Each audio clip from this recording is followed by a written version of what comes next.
Can make shapes. It's all good. Versus his opponent, Liquid TLO. He is in the red trunks, and he is playing Zerg to the east.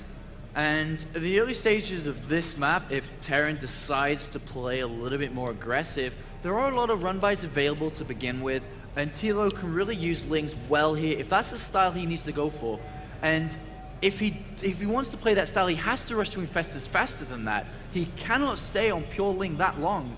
But the problem is, after the first engagement, when he lost against Hellions in the back or the front as well that weren't targeted down well, is that he was always on the back foot. There was never a chance that he could go to Infestors because he always had to be building Lings to push back the next wave. And Polt took the game from there, basically, and never let TLO more than 30 seconds breathing room. Yeah, and you can't inefficiently trade that much. I mean, it's something to say that Lings are inefficient, which they can be. They very much can be in a lot of different situations. But if your economy's okay, it doesn't really matter. Efficiency isn't what is important there. What's important is the ability to gain map control, the ability to then start harassing your opponent and crush his army. Unfortunately, right there, it wasn't just trading inefficiently. I mean, at one point, it was 10-to-1 kill ratio. And his opponent did have that third base, and that fourth really didn't matter because TLO lost his third so quickly and so frequently.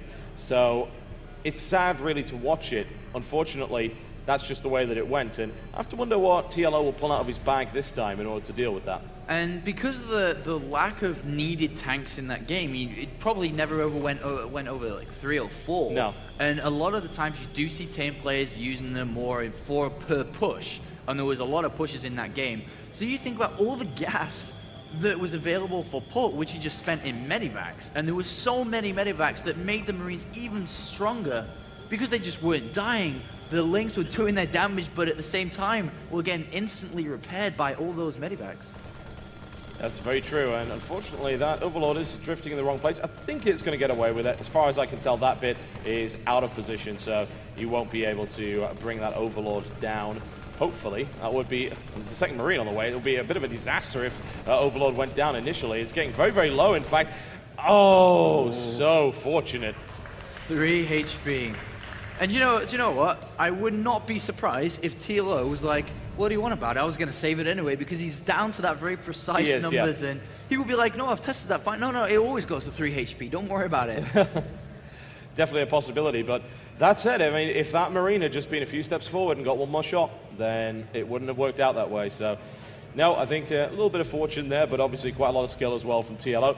There's the factory, and it's going to be Reactor Hellion once again. Now, that is the one thing that he did shut down very, very well. The style that he uses with heavy queens, lots of creep spread, and Ling is brilliant against Reactor Hellion. It's fantastic. Reactor Hellion basically does nothing. Unfortunately, it's the transition out of that that's awkward. Yeah, and you know, Polt didn't invest that much into it, but no, he did slow down TLO in terms of his creep spread, which TLO is very good at doing, and he concentrates a lot of his practice in doing so. And there is the 3rd and 4th Queen now in production. Double gases put down actually pretty early. They're not, it's not, usually the timing would be around 5:40, 6 minutes, but he throws them down a little bit early here, knowing that he needs speed. He actually needs it incredibly early to deal with any form of pressure that can come, to deal with Hellions, to maybe catch them off guard, and so on. Yeah, that's very true. It's pretty much vital for it. This is it's not the most awkward map, honestly, but this is kind of semi-narrow passage here that goes to the natural that could be a little bit awkward, potentially. Surrounds could happen. A lot of damage has already been done to these Hellions by these Queens. They've done a good job of throwing them back already. I have to wonder if Polt goes with the 6 Hellions again, or if he decides just to cut it off, but no, he is going to go for the full 6. TLO just taking a little bit of damage here and there. Doesn't want to lose a Queen from this, and Polt, I mean, killing 1 Queen would be great for Polt, and actually he can probably do it, and he pulls it off as well without losing those Hellions, so that's a nice early start for him. And very smartly, as the 2 creep tumors were going into the ground as well, he identified where they were and memorized it, and was able to pick one of them off. Couldn't quite get the second, but small things like that make a champion within Polt, and he's definitely a contester for the entire of the tournament for sure. And he's gone into his regular play once again, the double barracks following this up. And he's going to pressure TLO a little bit more, though. TLO has walled in, or started to wall in and narrow that choke point down with the addition of that extra hatchery. But TLO currently only at 39 drones, and he's building a lot of Lings here because he knows that there's a good amount of Hellions. Yeah, he managed to block that off very nicely. He takes out 2 Hellions, and just a few more for Polt this time around, because he thinks, well, you know what, this has worked out a little bit better this time. What if I maybe throw a couple more in there? And TLO is actually going to go for the Baneling Nest, which I definitely like. And TLO, knowing that his creep spread is further than it was in the previous game, as soon as Polt moves up to poke again, bam, surround. That's what TLO is going to be looking for, especially as speed finishes in just 10 seconds time now. TLO, I can see him clicking on his lings. He knows that speed is about to finish. He's going to jump on them any second now. Speed is about to finish, and TLO is going to go for it. Yeah, the question is, will he be able to get it? Oh, he gets one, and he surrounds the second one as well. So nicely done there. He takes the third, and bare minimum losses right here from TLO. Nicely engaged there. And he's still building nothing but lings. Tolobiski's at 46 right now. We could see a bit of a bust here as the Baneling Nest finishes from TLO. He surges towards the natural, and these Marines get instantly surrounded. Nicely surrounded there by TLO. And I love the fact that he now has at least the option to go Baneling. He doesn't have to do it. If he wants to pour Ling on, which actually will work here, then he can go for it. With the Hellions crushed. Oh, he's waltzing just in time. But Banelings can still morph. Yeah, and this aggression is coming from TLO. Oh, look how well hidden they are. You couldn't even see them if you were looking at them. And he's going to try and bust down. And Polt now going for his usual build. And TLO has spotted a weakness in here. The Hellions are going to go down on the left. But look how many Lings TLO has. And he's already revealed the Banelings. And 2 Medivacs are about to come out. But supply depots will go down very shortly here. But how many Marines does he have? He doesn't even have combat shields. He does have Stim, but... Oh, TLO is going to try and end the game. Look at that number. That's not a Baneling bust. That's a Baneling Holocaust coming right down on top of TSL Polt. And this is going to get messy. You know what's bad against Baneling's supply depots? And here he goes. Baneling's all over the natural expansion of Polt. And he tries to split on immediately. Detonations popping all over the place. Ling surround coming on right there. The single remaining Marine stands tall. Single Baneling now moving in. Lots of economic damage done up to this point. Good detonation once again. There's Lings in the main mineral line, and just all that TLO needs to do right now is just pour the pressure on.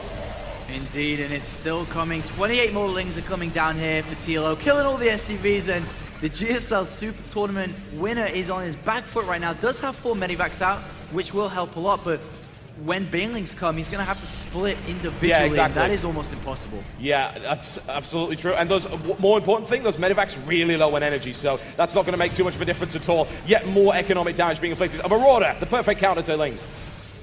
Indeed.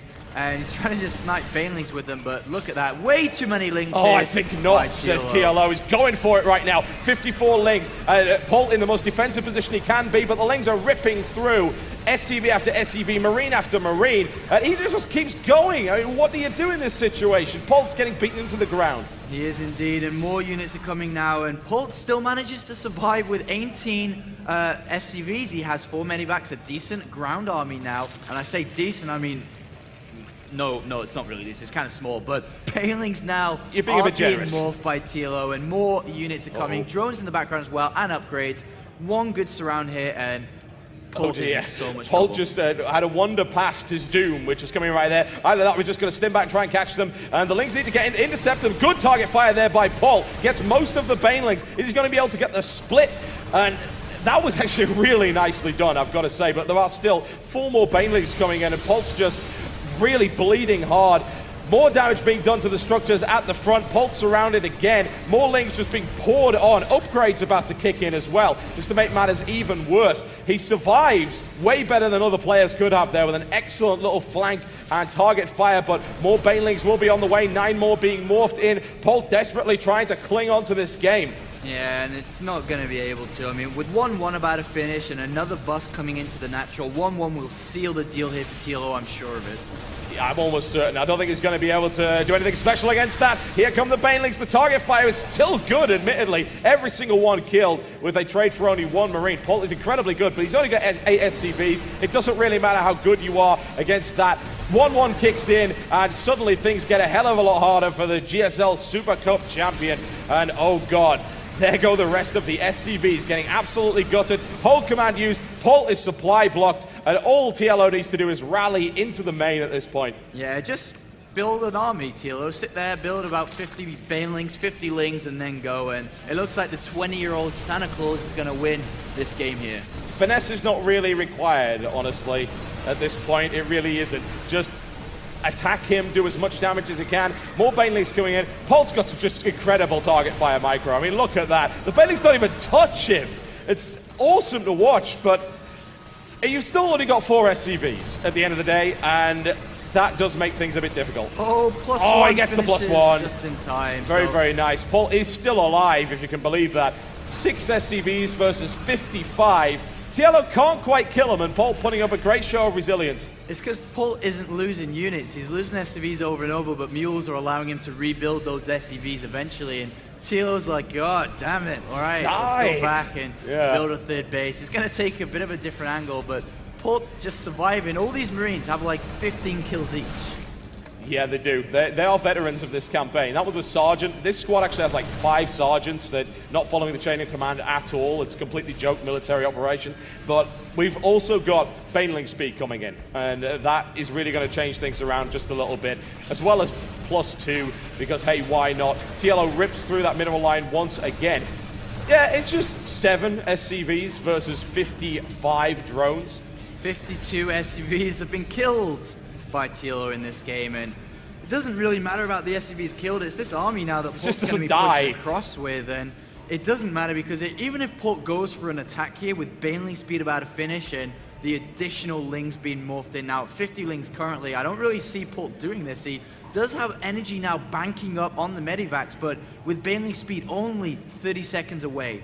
It does make things very difficult, doesn't it? He can still pick up everything, but then has to take a fight in somewhere else and can't really slow down TLO's economy. It's very true. I think, honestly, what Polt's doing is trying to wear TLO out at this point. He knows he's lost. He's dragging this out for as long as possible to try and tire out his opponent so that he's got a better chance at the next game. TLO losing yet another Overlord, but here it is. The Banelings do not get targeted this time. You ain't escaping that, son. Here it comes. Down it goes. That's the remainder of his army. Polt still refusing to give up, and a nice little drop right there to target fire yet more Banelings. Unfortunately, what is left to defend? Not a huge amount. And this would be the first map Polt will drop in the entire series, entire tournament, sorry, so he doesn't want to really drop that, but more reinforcements do come down, but as the Banelings get morphed and more coming in, this does get aggressively harder. Amazing split right there by Polt, absolutely fantastic, but that's it, GG.